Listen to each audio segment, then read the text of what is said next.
When I got to UK, I felt I've arrived. The first month, I was so happy. The money that I was paid, I was converting it in naira. I'm like, oh my god, let me shift back to US dollar. I'm making up to let me say 1,000 US dollar.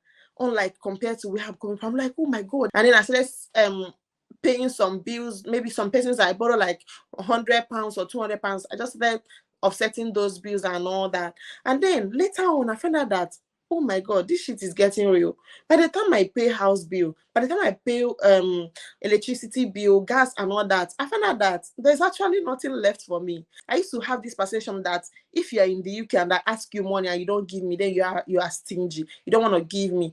You get, although I've not asked anybody for money in the UK, but I feel that people who are in the UK have a lot of money. So if you ask them money, they will be able to give you. But if they don't give them, they don't want to give you. I mean, like, why are you doing shakara? You have enough money, you earn in pounds and all that. But now I've come and I've seen it with my koro eyes that it's not easy.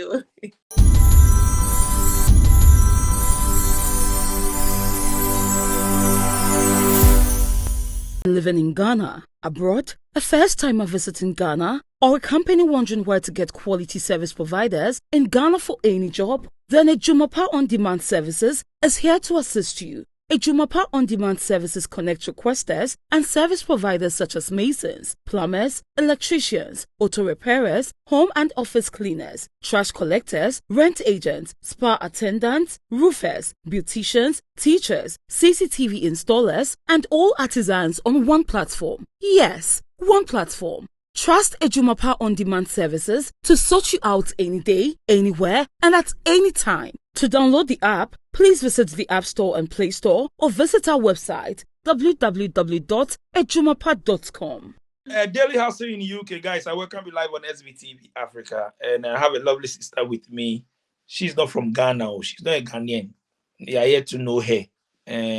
She's in UK, so I have Sandra here with me to get to know her more, hustling from Africa to UK and what she has seen, she has learned there.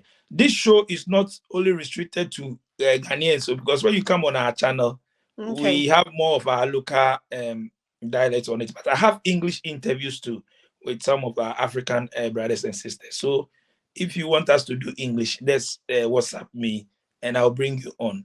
We are not restricting anybody. I mean, it's open to everybody. Yeah. So I welcome you.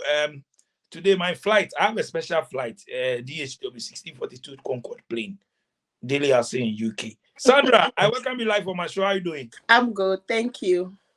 Great. How is UK? UK is fine and cold today. I'm here with you in the UK, but which part of UK are you? I'm in Manchester. Oh, Manchester. Oh, Manchester, there. It's always raining. Yeah, very cold. I'm sure as I'm talking to you right now, it's raining, eh? Yeah. Rainchester. We need to change the name to Rainchester. It's raining. Anyway, so your name is Sandra what? Sandra Anonye. Sandra Anonye. Yeah. Okay, from where? I'm from Nigeria. Oh, I'm on Niger. I'm a sister now. How far? Everything don't cool. Yes, so we did cool. Oh. We did cool. Nice one. Sandra, how long have you been in UK? So I came in UK January 2022. I think next year January will make me 2 years. Oh, you are still new. But yes. I'm sure you've learned some one or two things. Yeah. Let's start from Africa. Let's come back to our motherland now. Let's come back to Niger. Which part of Nigeria are you from? And then I'm from Imo State, the eastern part of Nigeria. Oh, okay. So let's see, growing up in Nigeria, tell us more about you, family, siblings. What were you doing before you left Nigeria, schooling or working and all that? Let's get to know you. Yeah, so before I left Nigeria, my family, I come from a family of 6. I'm the 5th child. 3 boys and 3 girls, actually. And then the 3 girls are all nurses. Although my other sister too is here with me as a nurse. And then our firstborn is a doctor. Then our last one is a nurse too in Australia. So we have like 5 medical personnel in the house. Wow. So coming to the UK it wasn't really that easy for me. First of all, I had to go for my perioperative nursing program in order to have a chance to be selected. I know that IELTS and CBT is part of the criteria that you will have to be a UK registered nurse here, but I had to, make an extra effort because job was being very demanding, was becoming very shortlisted, and Nigeria was also part of the countries that were on red list countries. So I said, okay, in order for me to be selected, let me go for my perioperative nursing program. It will also help me get my dream job. Not just that, it will also help me to be selected in the interviews and all that. So I went for my perioperative nursing program in Enugu, and after 1 year, I didn't even finish the program already, and then I got a job here in the UK. And before then, I was also working and doing a mini business to support my dream, because you have to write IELTS exam, you have to write many exams, it requires money. So I had to go. I had to do some business. I sold fabrics. I was a very big fabric dealer then. Oh. And then it helped me. I used that money to prepare myself to school, and then used half of it also to come to the UK here. So before I came to the UK, I had to apply to the company. The company recruited me. I did my interviews. I passed. Obviously, the questions they asked me was questions from perioperative parts, theater questions, and all that. So after that, I got my visa by November 2021. It was so easy. Before you know it, they booked my flight, and I came to the UK here. Wow. When I came to the UK here, it was really easy. Wow. When people think when you leave your country and come to the UK, like you are made already. But that is when your will problems come back to the UK wahala. Let's go back to Nigeria again. So you were telling you told me that your daddy is from Ghana. Yes, Are you for real? Yes, my dad is from Ghana. My dad was born in Ghana. Oh, I see. Is he still with you guys in Nigeria? No, my dad is late now, and then sorry. my mom is late. I lost my mom like 2 weeks after arriving the UK. Oh, sorry about that. Oh, that's so sad. No problem. Thank you. She couldn't wait to enjoy the pounds. The enemies couldn't wait. Oh, sorry about that. Let's talk about, your culture, and tell us a bit about Nigeria, and also the business that you say you were selling some fabrics and all that. Tell us more about hustling in Nigeria and all that. Yeah. So hustling in Nigeria is really not that easy. And coming from a very big family, I come from a very polygamous family. You just left to hustle on your own. You're going to think by yourself, and what is the next action? What's next for me? Yes, you go to school, and after training you in school of nursing, are you going to keep staying there and be earning, let me say, I don't know how much it is in Ghana, but let me say, okay, let me use the general currency, US dollar. You're not even earning up to 50 US dollar in a month. So you have to, think, what am I going to do? What am I going to hustle? What am I going to sell? So I stayed with my sister. After school, I decided to go to stay with my sister. And after staying, while I was staying with her, she was doing a business. She was selling fabrics. First, she got these 50 pieces of plain and patterned material, and then she sold it. All of a sudden, she found out, oh my God, so this can actually sell. She brought another 150 pieces. She gave it to me. I went to banks. I had to go to banks I got some of my bank friends, say, please, I'll be coming to sell my fabrics. Please help me talk to your friends. And then they'll be like, okay, it's fine. So by the time I go, they've already softened the ground for me. So I will go and I will sell. Sometimes I will sell fabrics. I buy like 1,200. I will sell them like 2,500. That's because I'm reselling to, as in Naira now I'm talking about. That's because I'm reselling to people that are using it. Like I'm selling in retail price, not even in wholesale price. So I came back, I gave my sister the money, and she was like, oh, there is even money in this. So we started to go into it. I was helping her with it. But when I relocated back to Enugu, because I wanted to just stay on my own and see what it is like to hustle on your own. So she has already taught me the business. And then I said, oh, please, can you borrow me 75,000 naira? That's like, let me say, that's like $60. Let me use and start this business. By the time I start and set up, I'm going to give you back. And then I opened a Facebook page, Alexander Apparel. I opened a Facebook page, and then I decided to market the goods. When I go to market, I will snap pictures. When we come back, we'll go pack them all in a room, like a very big bag, 200 kg bag, very big. Then we'll pack them up in the room, and then we'll snap them. One of the they said in my dialect, they say anya nebu zeri. So the eyes will first of all eat first before anything. So anything you are snapping, you make it look so good and nice and beautiful. So we'll make sure we have a perfect pictures that will catch people's attention. So after snapping these pictures, we'll post them, and then we'll boost them on Facebook. When we boost them to reach a lot of people, and then what single does out of the market was that we were selling quality materials. Quality materials. So they were all buying from us. So we started selling in wholesale every month, every day, every week, like every week, every Wednesday, we'll go to the market, we'll buy them in bulk. Like it's just one boss that brings our goods. You know, my sister now is doing her business in another city. Me, I'm doing my business now in Enugu city. So mine was different from hers. It was as if both of us were doing, like, we are booming at the same time. Her business is going well. Sometimes when her goods finish and her customers don't get enough, she will call me, and then I'll send to her customers and all that. So that was how we did it. And that was where we got the money to use travel and also do our perioperative program. One thing is that people just stay. When I was leaving, I found out a very good lucrative business that would have gone, which is food stuff.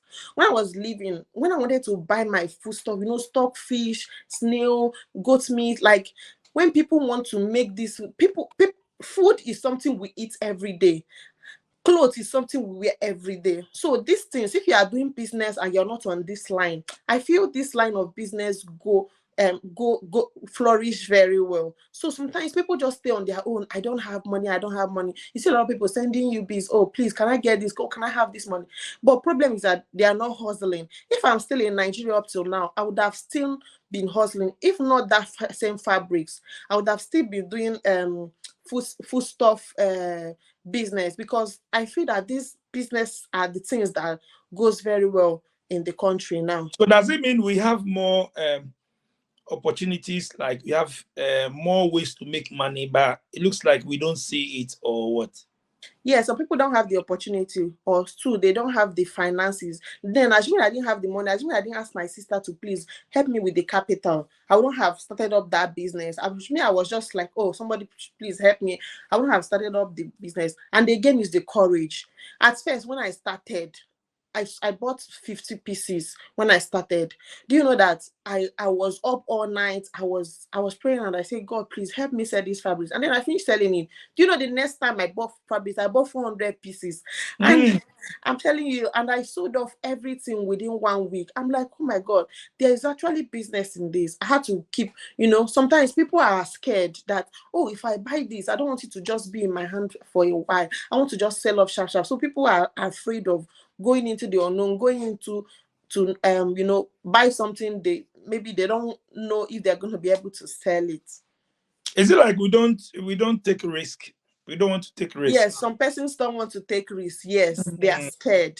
Some persons are scared. And again, doing that business, sometimes when me and my sister are coming back from the market, you see that by 6 p.m. we are still in the market. And then by the time you carry your goods, so we have to get this particular person who comes to the market to carry the goods for us and bring it to the house. So you find out that by the time you carry that goods, load it, only the loading time is like 2 hours. By the time you are coming home, sometimes we are coming home by 12 midnight, thieves are on the way. So this kind of business is not something some persons want to do. They just want to like easy money. They just want like kind of easy money or turnover or something. They'll just do like retail. They just don't want to go into that fully. But you said that you have a well-to-do family. I mean, your brothers and all that, they are outside. And why were you still struggling? I mean, no, that was this thing I'm saying now is like 3 years ago. Oh, 3 years ago. Okay. Yes. So my sister, I came with my sister. So from that business money, I came with my sister. We sponsored ourselves here, or our hospital through sponsorship. But whatever money we made, we brought ourselves here, and then my brother, he's schooling, he did nursing in Australia. So I won't just ask him for money. I said I come from a polygamous home whereby they will raise you up to go to school, university, and after university, and that's all. So you go find what you want to Go do and with hustle for yourself. Yes, just go hustle for yourself. So Yeah. Sandra, did you get direct employment or what? Yeah, so then that was when this red list country thing started newly. So I was applying, I applied, I've gotten my IELTS and CBT, I've applied to several hospitals and nothing was coming forth. So I knew immediately in our church group, I knew someone who just traveled immediately. And then I'm like, oh my God, sis, I chatted her immediately. I said, I've been applying, have you applied? And they've been sending me unfortunate emails. What did you do? What did you do to make it better? And then she gave me a number of someone who connected her to the interview, to the people who are recruiting. Okay, so let's go back to UK. When you got all your documents, your visa, your is it work permit and appointment and all that? I mean, when you got to UK. Yeah, so when I got to UK, I felt I've arrived. The first month, I was so happy. Like, I was so happy the first month. The money that I was paid, I was converting it in Naira. I'm like, oh my God, I'm making up to like, okay, let me shift back to US dollar because you might not understand Naira rate. I'm making up to, let me say, 1,000 US dollar. Unlike compared to where I'm coming from, I'm like, oh my God, this is it. For Not a month, knowing that for a month or a week? for a month, Okay. for just because I just came newly. Mm. Then because I just came newly, and that month I came, they didn't. I was paid, but I didn't work. I stayed at home for 2 weeks. Like you are just paid free money. So I was just calculating it. I'm like, oh my God, so this is gonna pay this. And then I started paying some bills. Maybe some persons I borrow like £100 or £200. I just started offsetting those bills and all that. And then later on, I found out that oh my God, this shit is getting real. By the time I pay house bill, by the time I pay electricity bill, gas and all that, I found out that there's actually nothing left for me.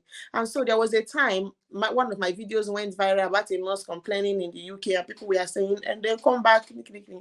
But then that was when I found out that that day I received £1,600 from my account, and then I had a lot of things budgeted for me for the month. My spouse was joining me to the UK. Like literally, we just got a new house, like an apartment, and the bills was high. Everything. I'm like, so why was it hype? And then I typed that the UK is really overhyped. They hyped it. They hyped it. That was the caption of the video then, that they really hyped the UK. So I was comparing my 1,600. By the time I pay my rent, which is about £750, and then I pay bills, I will eat, and other council house tax, you know how it is here in the UK. So I will actually be left with nothing. And then I'm like, it was overhyped. So some other persons told me, don't worry, it's just because you are joining the UK. By the time you stabilize, start doing agency shifts, you'll be able to have some things to yourself. Your perception about UK before moving there, what was your perception? I mean, how you see people moving there, people that they are there, they are doing videos telling you about UK and all that. I mean, what was your perception? I mean, my perception about people who are living in the UK is that they have money. They are very rich.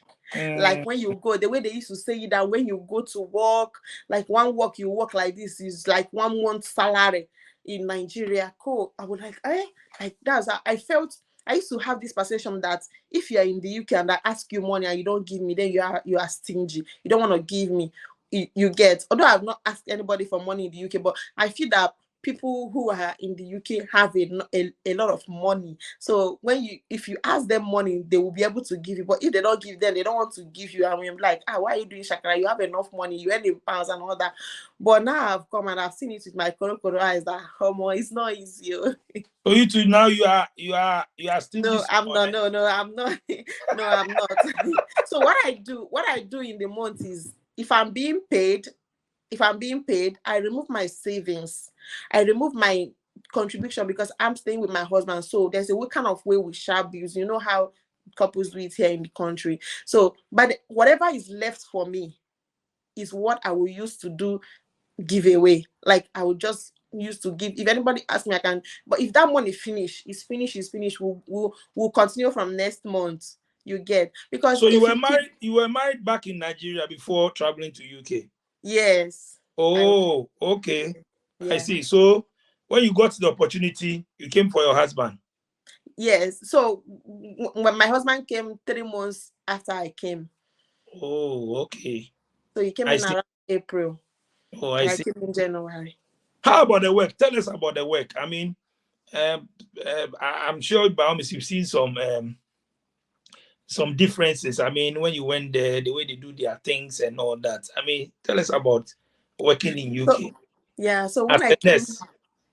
yes, as a nurse, when I came here in the UK, it was a very big margin, like a very big difference, like a very Mm, big difference in technology when it comes to working as a nurse. Back mm. home, I'm not really going to compare back with what is happening in my country. I'm going to say what is happening here. But What are here we you have, lacking? well, we are lacking technology and equipment.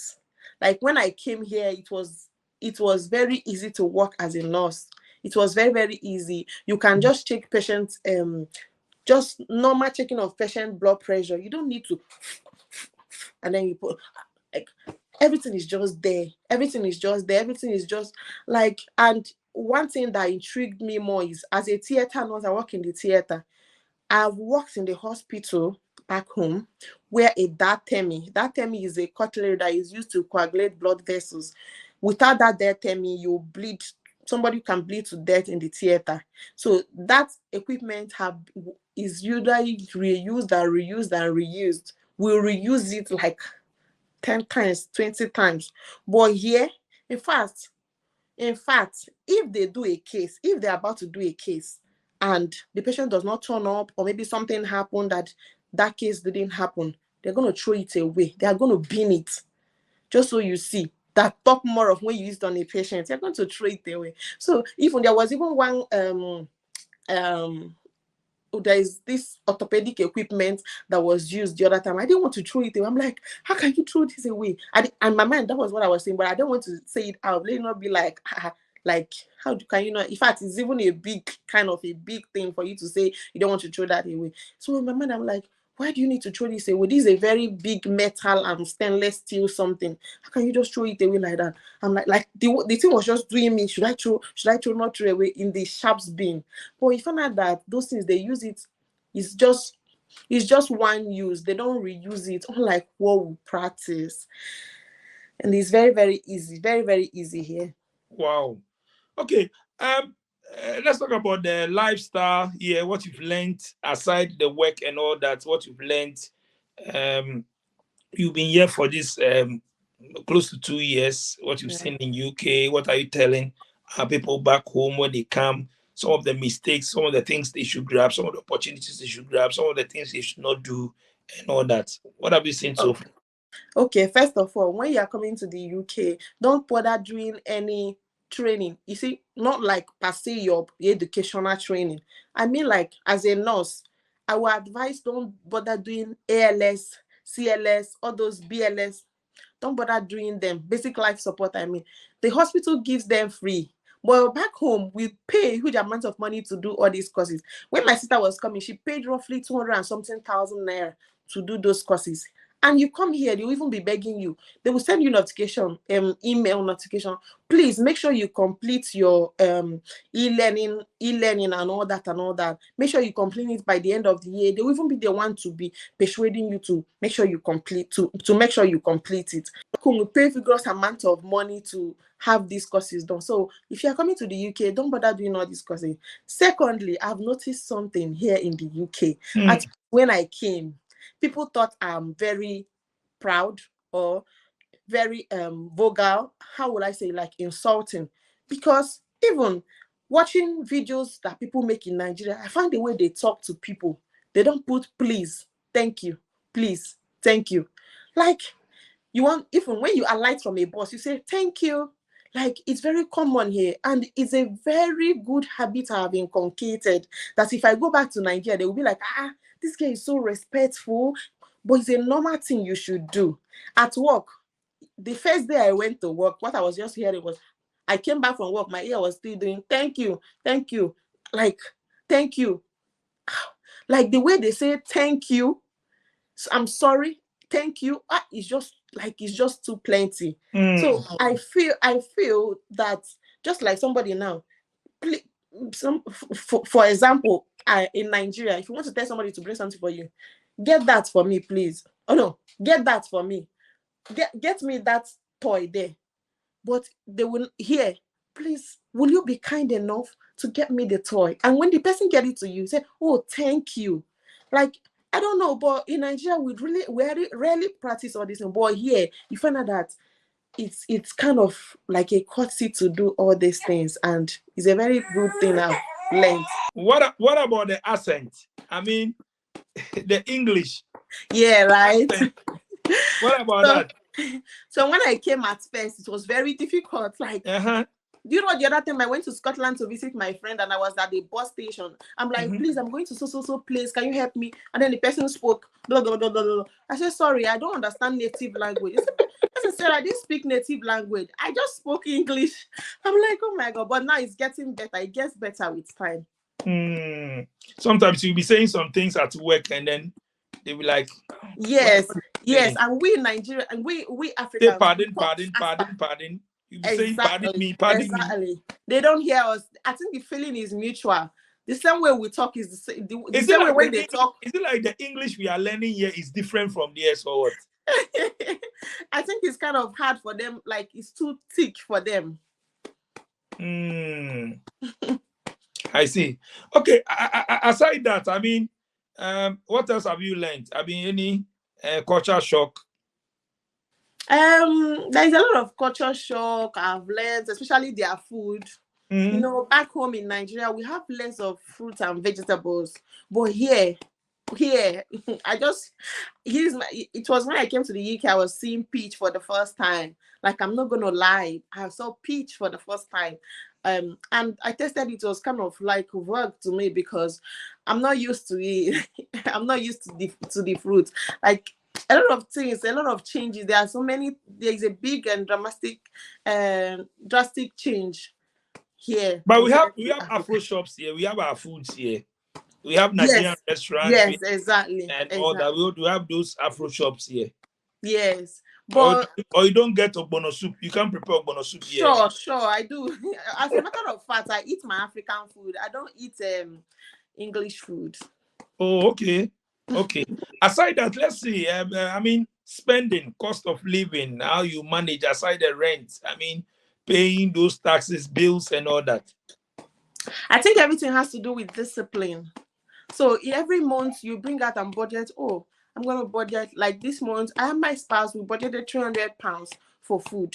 But I found out that we are overshooting it. Today is 30th. We've overshoot it by, let me say, £50. And I think it should be part of miscellaneous too. So after budgeting, you put miscellaneous. So that should go to miscellaneous. If not, if you don't budget yourself very well, if you don't like manage yourself financially here, in the next 10 years, you can be here for 10 years and you have nothing to account for.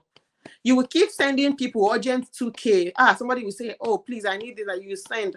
At the end of the day, you will be left with nothing. Hello? Oh, my son is going to do that. And then he left menu. My son, this is a setup. He was Spain. Oh, yes. Spain was any secret free. Ghana. Yet we love you.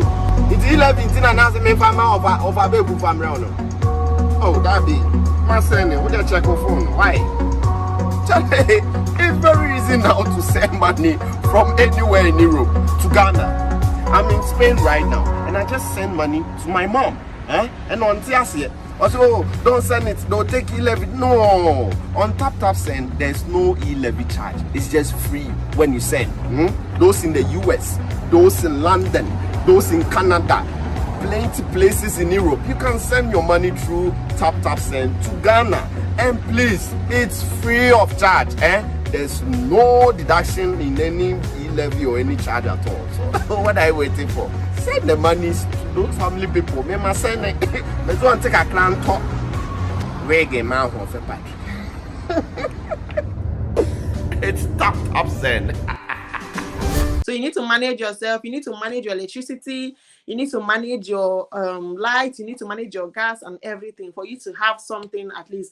By the time you are being, like, for example, me, by the time I'm being paid salary, though I'm on maternity leave now, but if I'm on full payment and I pay all the bills we're supposed to pay, I should be getting like £200 extra, like, to hold and take care of myself, or have to myself, or send to my loved ones, or it's from there I will still do whatever I want to do or anything. So you find out that it's still part of budgeting. Do you see like you are lucky having your husband with you? Is it like you are lucky when you are two, when you are together? It makes things easier? Yeah, my husband is here, so it makes it easier. Yeah, I mean, he works, he also working, you are working, and then you can Yes. stay together. That Yes. one makes it better for you, right? Yes, that's what makes it better. Yeah. So if you are single life is not good, eh? It depends. If you are single, you will not go and stay in a 3-bedroom apartment just as I am staying. You just go to a shared apartment where they are paying $450. So and be saving and save. And it's not, you will not really buy food stuff like bulk the way a family person will buy. You just buy, like, maybe you go to Adi, you buy like £50 or 70, or let me say for a month you can buy like £100. Talking about the overhype, people are selling their properties, houses, lands to travel to come to UK to hustle, to travel to abroad to hustle. What do you say? I think it's not worth it. If you are doing your business, you are making money, you don't need to sell your stuff and come to abroad. Yes, you can come to the UK without selling your properties. It's not really worth it. I see people buying certificates of sponsorship, selling their land, selling their properties. By the time you come here as a healthcare assistant, because the jobs they're going to get with that type of sponsorship is healthcare assistants, which in the next, let me say, should I say, unless you are very hardworking, that you work and you come home and you be tired, the next day you go to work again, which is not really healthy for the body. In the next 3 or 4 years, I'm not sure you've recovered from all those debts. Yes, because depending on how much house you sold, or because I see a lot of people buying, imagine £10,000 sponsorship. When are you going to get the money back? And so you not advise anybody to spend £10,000 to come to UK? No, please. Now that you are there, how long will it take you to save £10,000? How many months or years? As a nurse, for me as a nurse, it's easier for me. But they are coming as a healthcare assistant. How long will it take you as a nurse to save £10,000? 2 years. Are you planning to upgrade yourself to continue? I mean, in my nursing career. In your nursing career, yeah. Yes. So here in the UK, although they don't really regard BSc nursing as such, just like the way we do it in Africa, but I've done theater programs too here. I did in Nigeria, but when I came here, I had to upgrade to have an upgraded theater nursing program here that will help me get better job elsewhere too, and if I'm still working in my place of work, they can still increase my salary. And then I'm also doing some workshops, some scholarships, like this Florence Nightingale scholarship I'm on now, and program that I'm on that is helping me. So when you come, you don't just relax, go to work morning, afternoon, night, go to work and come back. You have to do some courses that will also upgrade you too. What do your friends tell you back home? I mean, those you know, they WhatsApp you and all that. Most of my friends are actually nurses. Most of them, I've also helped them to secure a job, get a job here. And then most of them who are not really nurses, they say they are happy for me that, most of them were like, please, how else can they come to the country? I said, I think it depends on the kind of work you do. I know that some persons, teachers, I think teachers are in high demand here too in the UK. And then some other persons wants to use this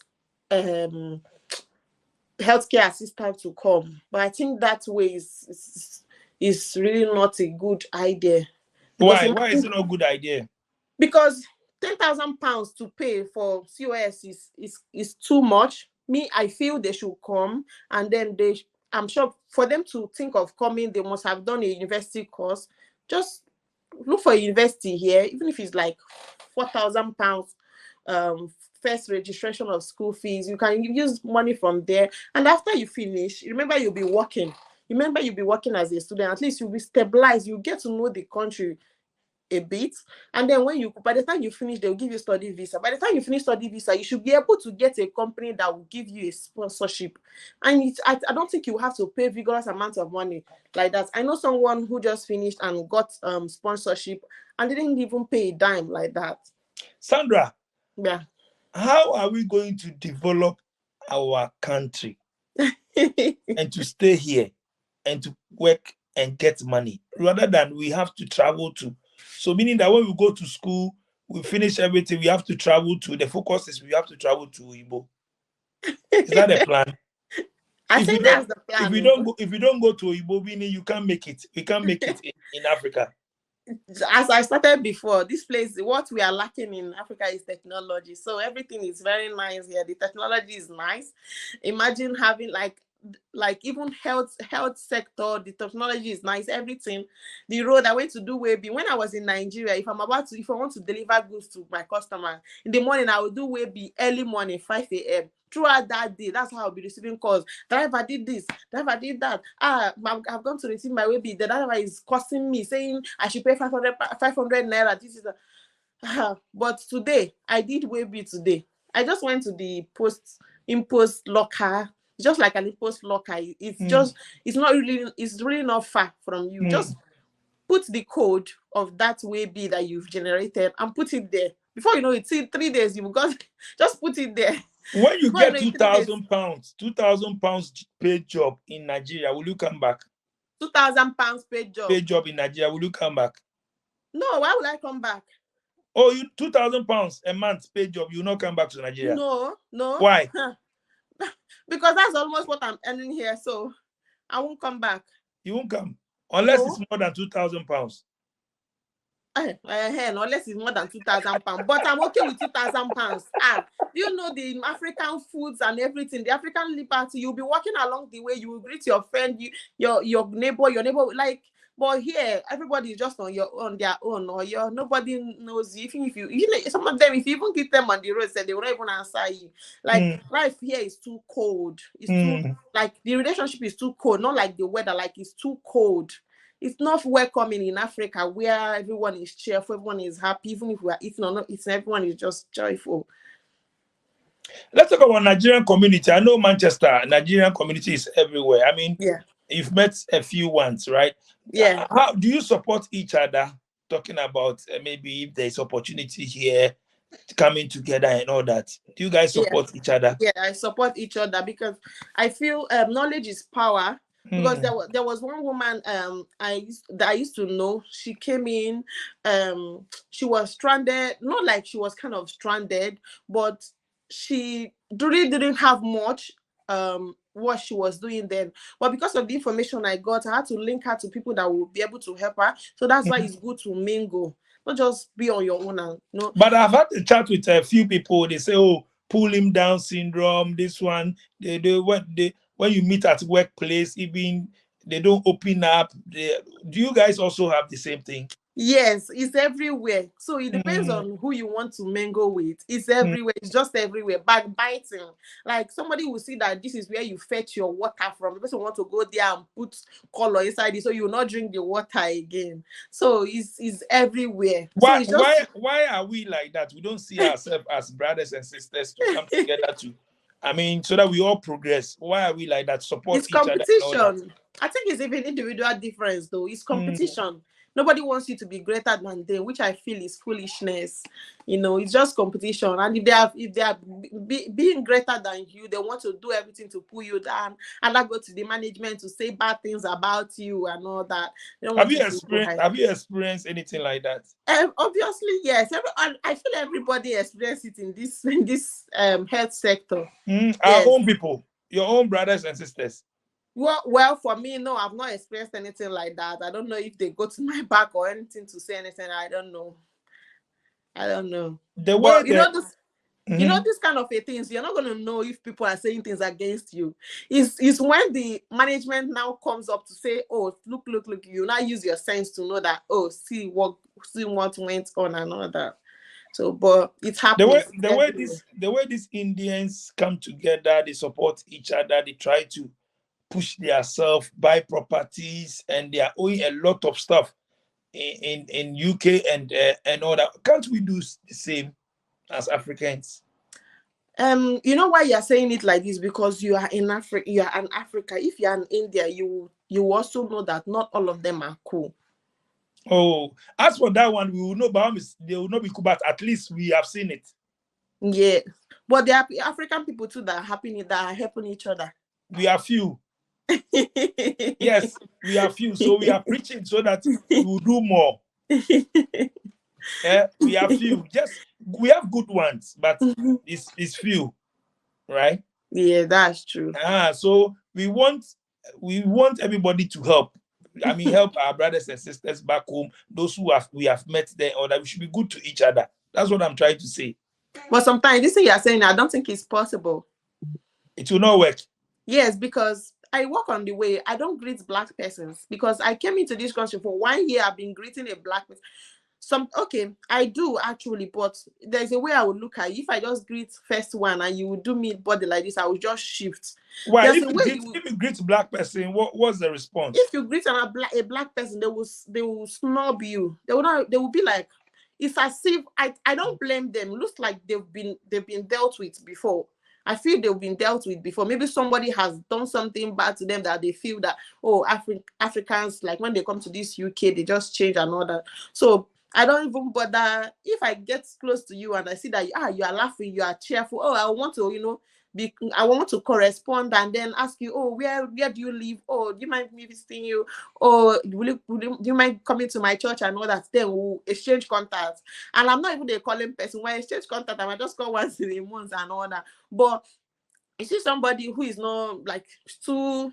Like the other time, me and my sister, we went out and we're looking for somebody to snap us picture. So we finally saw this black person with her husband. And then I'm like, please, do you mind taking me a picture? I really wanted to get to know that lady because she had a child. And me too, I have a child. So I wanted to get to know her and all that. But the way she was just doing, I'm like, oh my God, please, I don't want problem. Maybe she's too much. She's avoiding problem. Make I carry my wahala go. I make I carry my wahala, they go, I beg go.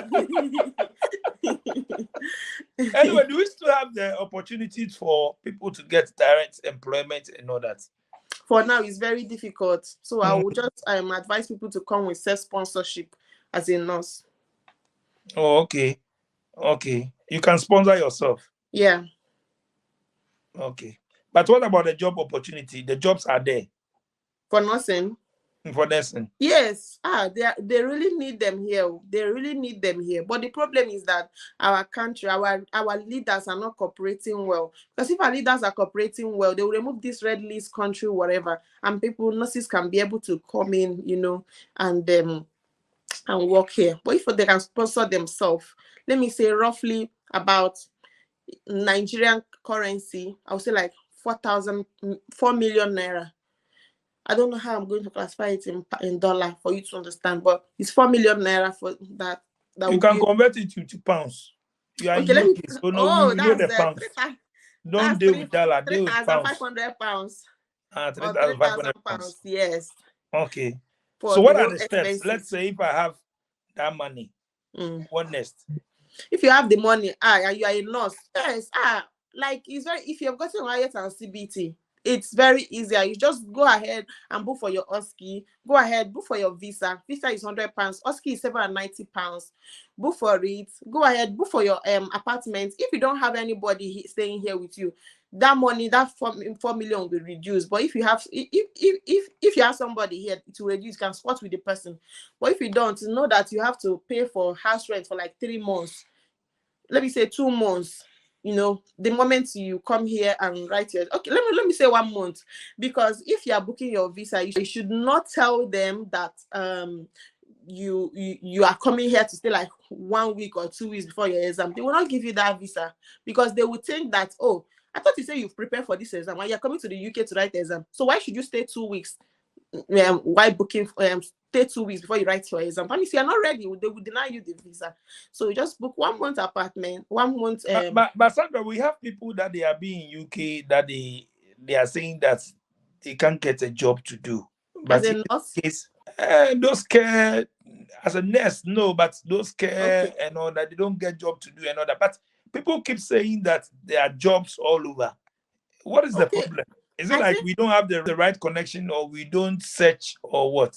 here in the UK, it's not about really connection because you can get anything you want online. I think it's about location. There are some locations that are very restricted. That the Mm. jobs are restricted. If you can just come to places that are very open, I think Manchester have more job opportunities, and you cannot. I don't think like when you're looking for a job, you just don't go searching for. Even if it requires you to relocate, fine. People tend to look for a job with a particular place they are go, so it will be easier for them. That's the one thing I said about people taking risks. They don't want to, they feel that, oh, I've come to this city. Oh, like for example, I think it's like a mentality thing. Like me, I wouldn't want to leave Manchester. Although if Manchester is a very small city, I will leave because I want to have a broader knowledge of A other lot of places. people like enjoyment and all that. They will go and stay in London. London is packed. Instead of moving to the outside places, they will say London, London, London, and you are not getting jobs. Why would I want to live in London? London is a very busy and bustling area where I wouldn't want to live there. It's too busy. Like the life there is too very fast and everything. I wouldn't want to live there. There are other opportunities in other cities too. Sandra, thank you so much for coming on my show.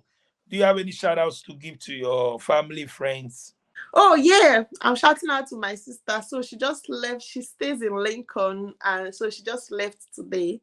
And I miss her so much. See, as she left, I begin to feel lonely. You know, this place is so lonely. You need your family to keep you alive and everything. So she came with her baby. We stayed like, let me say, for 4 weeks now. So she left today, and I feel so very lonely. I want her to know I miss her But you are so not much. lonely. You are staying with your husband.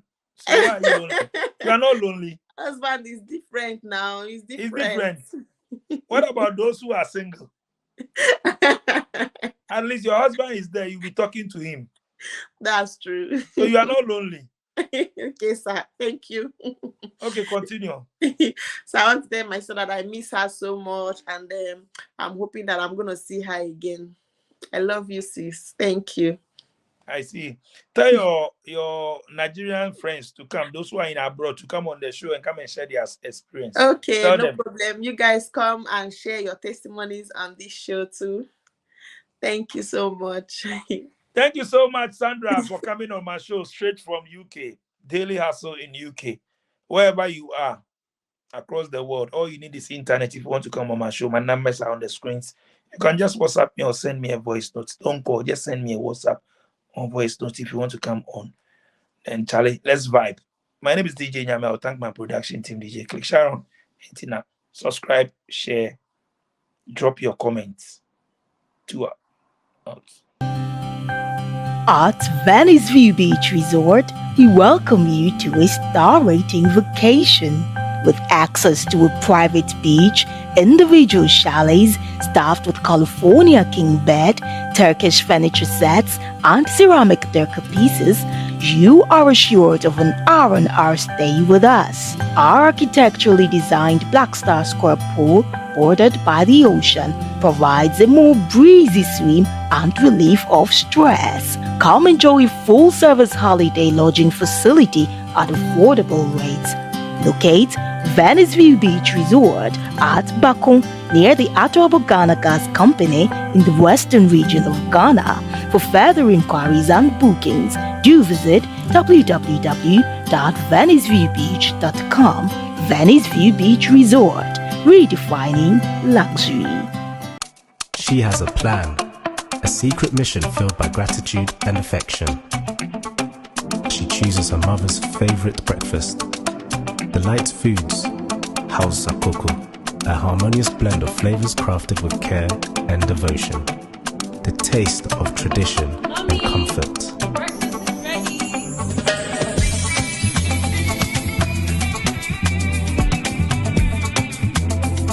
In that moment, their connection deepens, a bond strengthened by a shared experience. Delight Foods, House Sakoko, a delicious breakfast made with care and love in just 2 minutes. Welcome to Second Generation IT Group. Hello, my name is Ferdinand Asamoah. Director of Second Generation IT Group. We've been in business for the past 5 years, and we have a lot of clients who have come through the school and they're doing pretty well. We offer 18 weeks of cyber course, which runs for every Saturday from 10 a.m. to 2 p.m. And people ask, why Second Generation IT Group? Yeah, we offer different courses in cyber. Cyber is kind of big, so we offer risk management, we offer FISCOM, we offer cloud computing, we offer pen testing, and we also offer Splunk. Courses are offered virtually. It doesn't matter where you are in the world, you can just join the course without any. It's very convenient for everybody. You can reach us on our social media. You can reach us on Facebook, you can reach us on Instagram, and you can also reach us on our website, which is secondgenerationitgroupllc.com, the company that provides beyond excellence.